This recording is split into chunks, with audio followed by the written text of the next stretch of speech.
हम बात कर रहे हैं वाइल लूप के ऊपर। तो वाइल लूप जब भी हम यूज़ करेंगे तो वाइल लूप जैसा मैंने बताया फॉर और वाइल लूप में डिफरेंस, तो फॉर लूप हम यूज़ करेंगे जब हमको पहले से पता है कि कितनी बार लूप एग्जीक्यूट होने वाला है, जबकि वाइल लूप हम तब यूज़ करने की कोशिश करते हैं जब हमको अनसर्टेनिटी होती है कि लूप कितनी बार चलेगा।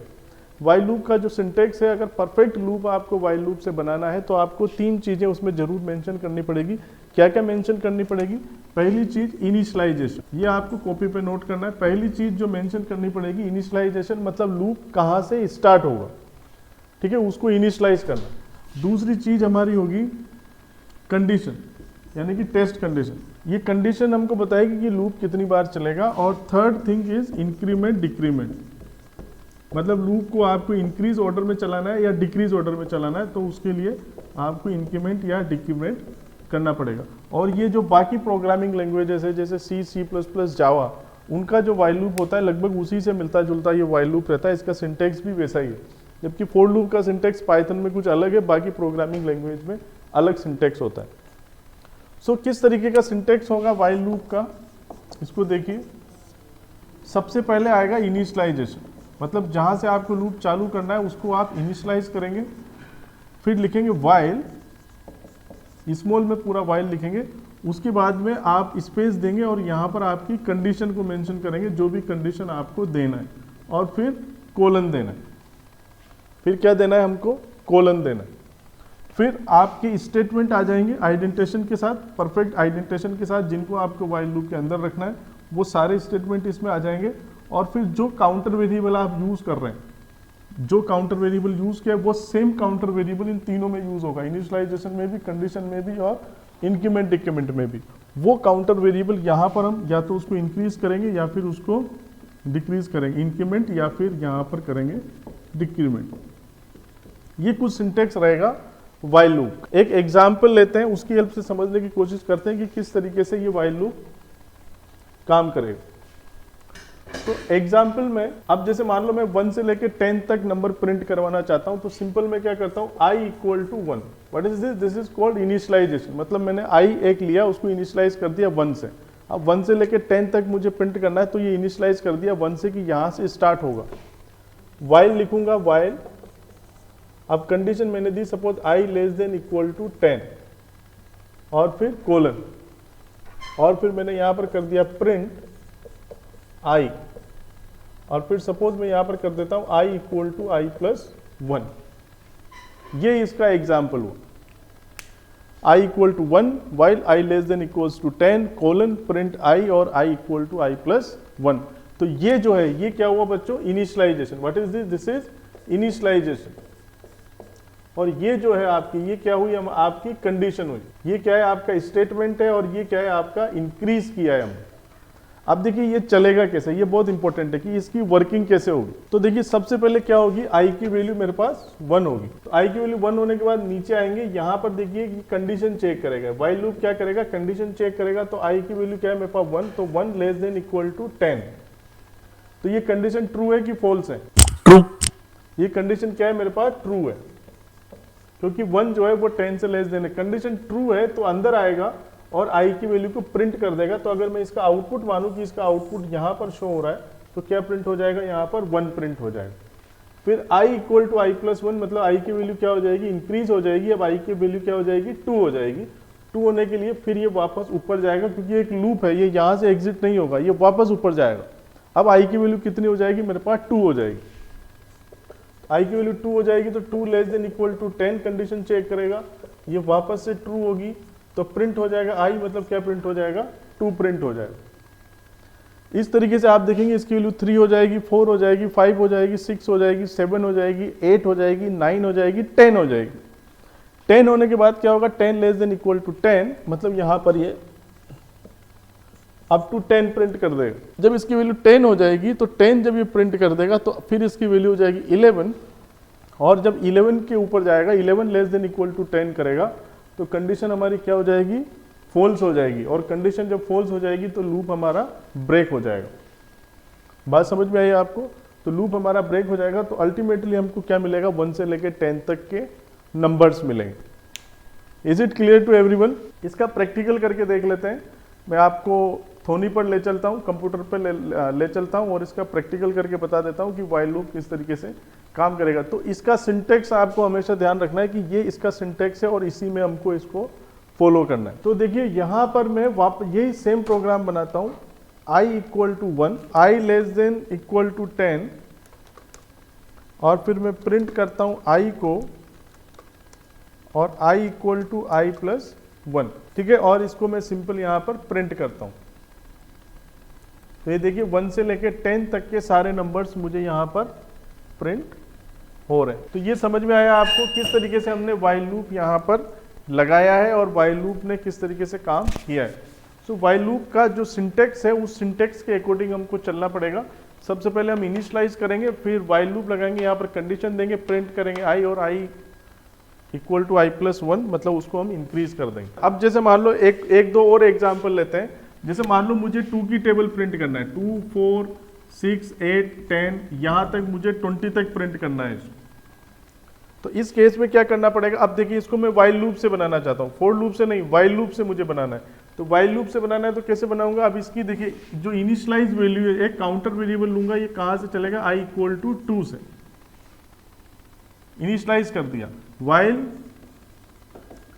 अब देखिए कहां पर खत्म होगा, तो i less than equal to 20, ये कंडीशन दी, i less than equal to 20 तक चलेगा।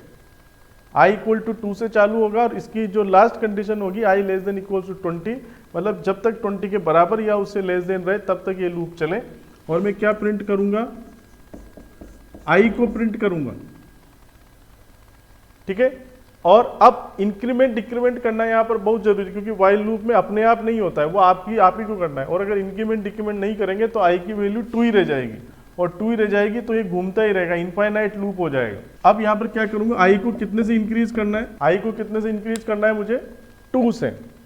तो i equal to i plus 2, i की वैल्यू मैंने कर दी 2 और यहाँ पर कर दिया मैंने 20 और यहाँ पर भी कर दिया मैंने 2। अब इसको मैं रन करता हूँ तो ये देखिए 2 की टेबल मेरे पास आ गई है, 2, 4, 6, ये सारा कुछ आ गया। एक ही लाइन में मुझे चाहिए तो मैं यहाँ पर कर देता हूँ एंड इक्वल टू और 2 सिंगल कोट दे देता हूँ ताकि मुझे एक ही लाइन में मिल जाए। तो ये देखिए एक ही लाइन में आउटपुट मेरा आ गया है, लेकिन इसके बीच में स्पेस नहीं आई है, तो मैं इन दोनों के बीच में स्पेस दे देता हूँ। तो ये देखिए ये अब मेरे पास यहाँ पर स्पेस भी आ गई है, तो ये 2 की टेबल मेरे पास बड़ी आसानी से आ गई। या इसके पहले वाला जो एग्जाम्पल था उसकी हेल्प से भी कर सकते हैं, बस वहां पर जहां पर 1 से लेकर 10 तक आप चलाइए और जहां पर i प्रिंट कर रहे हैं वहां पर मैं क्या प्रिंट कर दूं, 2i प्रिंट कर दूं, तो सेम प्रोग्राम मेरा बन जाएगा।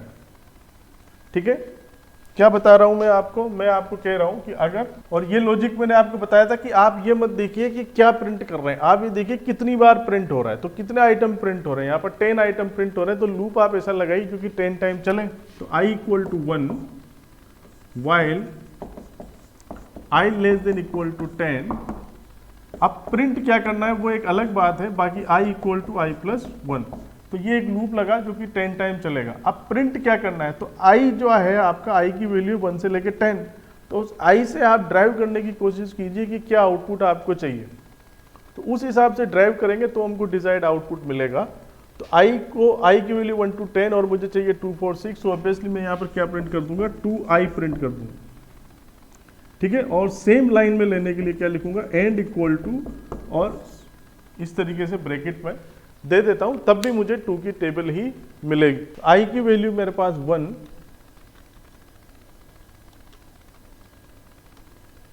10, और जहां पर मैं प्रिंट कर रहा हूं, i को प्रिंट कर रहा हूं, i की जगह पर मैं प्रिंट कर देता हूं 2i और i equal to i plus 1। तो देखिए वापस से मुझे वही आउटपुट मिल रहा है, ये मुझे 2 की टेबल मिल रही है सीधी सीधी। तो जितने भी प्रोग्राम आपने बनाए हैं फॉर लूप्स हैं, वो सारे प्रोग्राम आप इससे बड़ी आसानी से बना सकते हैं। अब इसमें जैसे हमने फैक्टोरियल का प्रोग्राम जो बनाया था, तो फैक्टोरियल का प्रोग्राम हमने बनाया था फॉर लूप से, उसी प्रोग्राम को हम वाइल लूप से बनाते हैं। So write a program which input a number and display its factorial using while loop, this is our question. अब आपको फैक्टोरियल निकालना पहले से आता होगा, फॉर लूप से हमने बनाया हुआ है, तो एक इसमें ऐसा भी कर सकते हैं कि फोर लूप का बना हुआ है उसको कन्वर्ट करना वाइल लूप से, या वाइल लूप में है उसको फोर लूप में कन्वर्ट करना, ऐसे भी क्वेश्चन एग्जाम में आते हैं। तो या तो फोर लूप का आपको पहले से आता हो, नहीं आता हो तो आप डायरेक्ट वाइल लूप से भी कर सकते हैं। तो चूंकि मैं आपको फोर लूप से बता ही चुका हूं, तो उसमें हम क्या करते हैं, एक फैक्ट नाम का वेरिएबल लेते हैं। तो एक फैक्ट नाम का वेरिएबल लेता हूं, उसको वो 1 से इनिशियलाइज करते हैं, फिर एक फोर लूप लगाता हूं। तो फोर लूप में तो एक ही लाइन में सारा काम हो जाता है। फोर लूप की देखो खासियत ये है कि फोर लूप एक ही लाइन में जब आप लिखते हैं for i in range this, तो उसी लाइन में इनिशियलाइज भी हो गया, टेस्ट कंडीशन भी आ गई और इंक्रीमेंट डिक्रीमेंट भी हो गया, वो ऑटोमेटिक करता है सारा काम। लेकिन वाइल लूप में एक्सप्लिसिटली होता है, यूजर को करना होता है। तो मुझे क्या करना पड़ता है, एक n नंबर इनपुट करूंगा, n equal to int input enter a number, ठीक है, एक ब्रैकेट और दे देते हैं। और अब मुझे एक लूप लगाना है, तो काउंटर वेरिएबल सपोज मैं यूज करूंगा, आई को यूज कर लेते हैं। तो आई और लूप, अब देखिए फोर लूप के केस में दोनों तरीके से लूप लगा सकते हैं, इंक्रीजिंग ऑर्डर में भी लगा सकते हैं, डिक्रीजिंग ऑर्डर में भी लगा सकते हैं। तो इंक्रीजिंग ऑर्डर में ही कर लेते हैं, कोई प्रॉब्लम नहीं है। 1 से स्टार्ट होगा लूप, और while i less than equal to n, कहां तक लूप चलेगा मेरा, एन तक चलेगा। तो एन अगर मेरा 5 है तो 1 से लेके 5 तक चले, एन की वैल्यू 10 है तो 1 से लेके 10 तक चले। और क्या करना है मुझे, fact equal to fact multiply by i, और आई को यहां पर एक्सप्लिसिटली मुझे इंक्रीज करना पड़ेगा, I equal to i plus 1। बस ये लूप चल जाएगा, फैक्ट के अंदर मुझे फाइनल फैक्टोरियल मिल जाएगा, और फिर मैं उसको प्रिंट करवा लूंगा।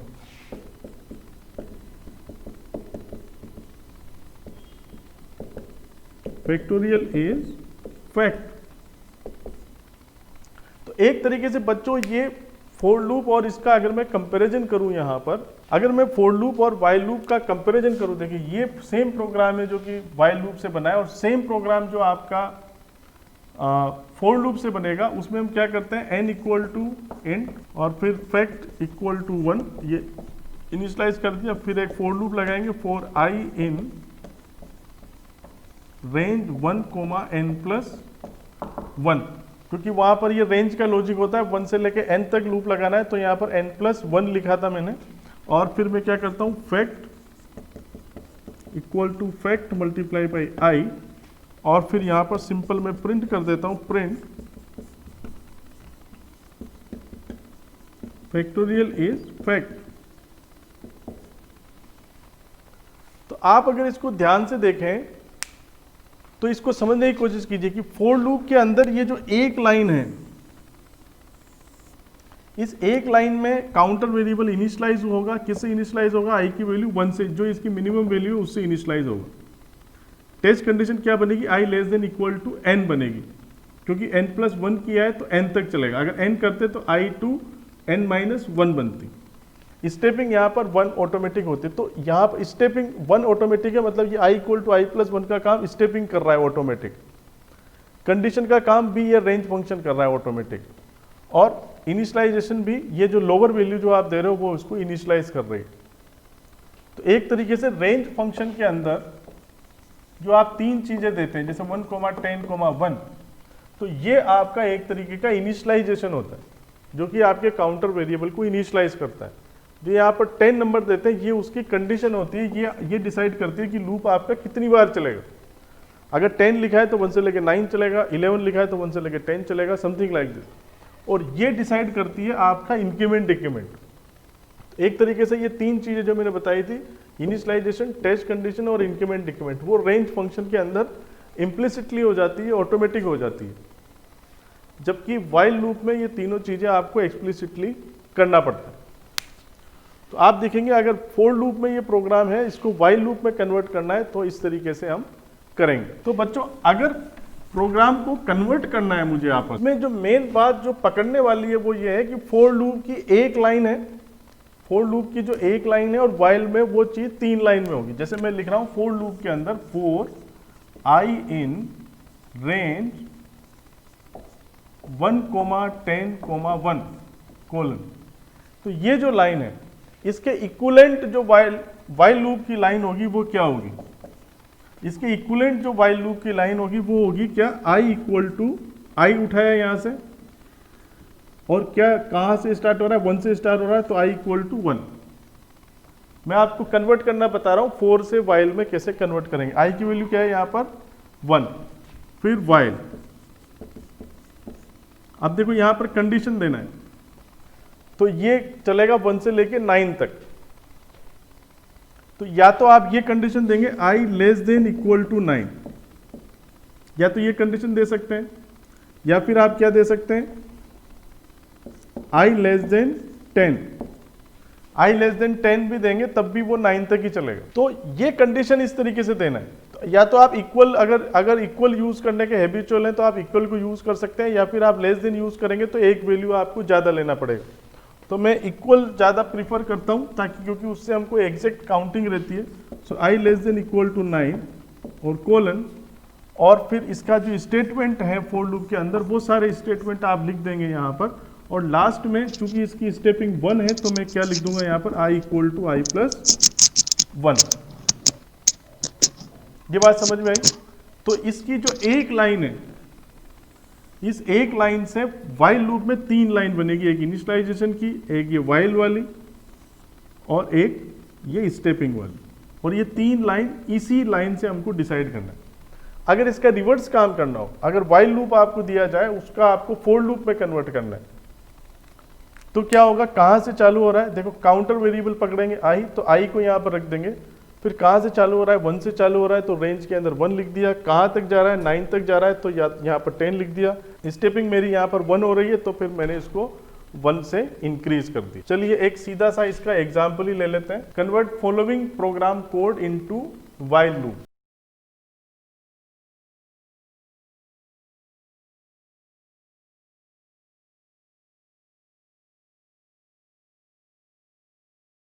अब ये कोड मुझे दिया हुआ है और इस कोड को मुझे कन्वर्ट करना है वाइल लूप। आंसर इज, अब इसमें देखो आप एक चीज ध्यान रखना कि जब भी कोड आपको दिया जाए तो आपको सिर्फ इस एक लाइन में फोकस करना है कि यही चेंज होगी। इसके ऊपर और नीचे का जो पोर्शन है उसको आपको छेड़ना नहीं है, उसको वैसा का वैसा ही लिखना है। तो ऊपर से स्टार्ट करूंगा s इक्वल टू 0, तो इसको तो मुझे छेड़ना नहीं है, ऐसा कैसा आ गया। अब फॉर लूप को वाइल में कन्वर्ट करना है तो वाइल में ऊपर पहले मुझे इनिशियलाइज करना होता है, मतलब आई को पकड़ूंगा, इसका काउंटर वेरिएबल है आई, और ये किससे इनिशियलाइज हो रहा है, 2 से। तो मैं क्या लिख दूंगा यहाँ पर, आई इक्वल टू 2। समझ में आया, क्योंकि इनिशियलाइज हो रहा था 2 से। फिर मैं वाइल लिखूंगा वाइल, और कंडीशन क्या बनेगी मेरी, ये 20 तक नहीं चलेगा तो 19 तक दे सकता हूं, I less than equal to 19 colon. अब ये स्टेपिंग वाला जो है ये वाइल लूप में नीचे आता है, जब सारे स्टेटमेंट खत्म हो जाते हैं तो उसके नीचे आता है। तो अभी कुछ नहीं करना है, फिर इसका जो स्टेटमेंट था इसको ऐसा के ऐसा लिख देंगे, और अब हम इंक्रीमेंट करेंगे I equal to i plus 2, और फिर जो इसके नीचे का प्रिंट स्टेटमेंट था वो वैसा का वैसा रहेगा, प्रिंट सम इज एस। ये थोड़ा सा और कॉम्प्लिकेटेड हो जाएगा अगर आपका जो फॉर लूप है अगर वो रिवर्स ऑर्डर में चल रहा है, तो उस केस में थोड़ी सी आपको दिक्कत आएगी। तो एक एग्जांपल में ले लेता हूं जिसमें फॉर लूप हमारा रिवर्स ऑर्डर में चल रहा है। अगर ये प्रोग्राम बना हुआ है, ओके, ये कोड है, तो अब ये जो लूप है ये हमारा डिक्रीजिंग ऑर्डर में चल रहा है। कहां से स्टार्ट होगा, ये 10 से स्टार्ट होगा, कहां तक जाएगा, ये 1 तक जाएगा, क्योंकि 0 + 1 होगा तो 10 से स्टार्ट होगा 1 तक जाएगा, डिक्रीजिंग ऑर्डर में जाएगा, मतलब 10 9 8 7 5 समथिंग लाइक दिस। तो इसको हम वाइल लूप में कैसे कन्वर्ट करेंगे, बस हमको इसी लाइन पे फोकस करना है, ऊपर नीचे का पोर्शन सेम रखना है। तो s इक्वल टू 0, अब देखिए i को इनिशियलाइज करना है, तो i इनिशियलाइज किससे होगा, i इक्वल टू 10, 10 से इनिशियलाइज होगा। फिर हम लूप लगाएंगे वाइल i लेस देन, अब देखो लेस देन नहीं, i greater than equal to, अगर ग्रेटर देन इक्वल टू करेंगे तो 1 लिखना पड़ेगा, ग्रेटर देन लिखोगे तो 0 लिखना पड़ेगा। तो मैं यही कर देता हूं, ग्रेटर देन इक्वल टू 1। अब इसमें लेस देन नहीं चलेगा, इसमें क्या चलेगा, ग्रेटर देन चलेगा, i greater than equal to 1, ठीक है। और s equal to s plus i, और i equal to i minus 1, क्योंकि आपको डिक्रीज करना है। और फिर आप इसी को प्रिंट कर दीजिए, प्रिंट सम इज एस। इसको हम क्या लिख सकते हैं, इसको इसकी जगह पर आप i ग्रेटर देन 0 भी लिख सकते हैं। तो जब इंक्रीजिंग ऑर्डर में चल रहा है, इसको थोड़ा सा आपको दिमाग में फिक्स करनी पड़ेगी ये बात। अगर इंक्रीजिंग ऑर्डर में आप चल रहे हैं तो i इक्वल टू जैसे ऐसे होगा 1 और i less than equal to 10, ऐसा कुछ करना पड़ेगा। अगर डिक्रीजिंग ऑर्डर में चलेंगे तो i 10 से चालू होगा और i greater than equal to 1 होगा। तो इंक्रीजिंग ऑर्डर में यहाँ पर लेस देन आएगा और डिक्रीजिंग ऑर्डर में यहाँ पर ग्रेटर देन आएगा। ये दिमाग में आपको फिक्स करना पड़ेगा। कैसे हम वाइल लूप में एक्चुअल में काम करेंगे, कैसे हम फोर लूप में काम करेंगे। हर प्रोग्राम जो आप फोर लूप से बनाए वाइल में बना सकते हैं, वाइल को फोर से बना सकते हैं। ये सिंपल से इसके कंसेप्ट थे। तो देखा जाए यहाँ पर तो वाइल लूप पूरी तरीके से कस्टमाइजेबल होता है, मतलब आपका पूरा कंट्रोल है उसमें, क्योंकि यहाँ पर फोर लूप में कई सारी चीज़ें इम्प्लिसिट होती है, ऑटोमेटिक होती है आपको आसान बनाने के लिए। लेकिन अगर बेटर कंट्रोल चाहिए, बेटर डीप स्टडी चाहिए, तो आप वाइल लूप को यूज़ करें। इसी वजह से जो प्रोफेशनल प्रोग्रामर्स होते हैं वो वाइल लूप को ज़्यादा यूज़ करते हैं, क्योंकि इसमें सारी चीज़ कस्टमाइजेबल है, हर चीज़ कस्टमाइजेबल है, आप अपने हिसाब से उसको एडजस्ट कर सकते हैं, कोई चीज़ यहाँ पर ऑटोमेटिक नहीं आ रही। तो चलिए, मुझे उम्मीद है आपको ये समझ में आया होगा।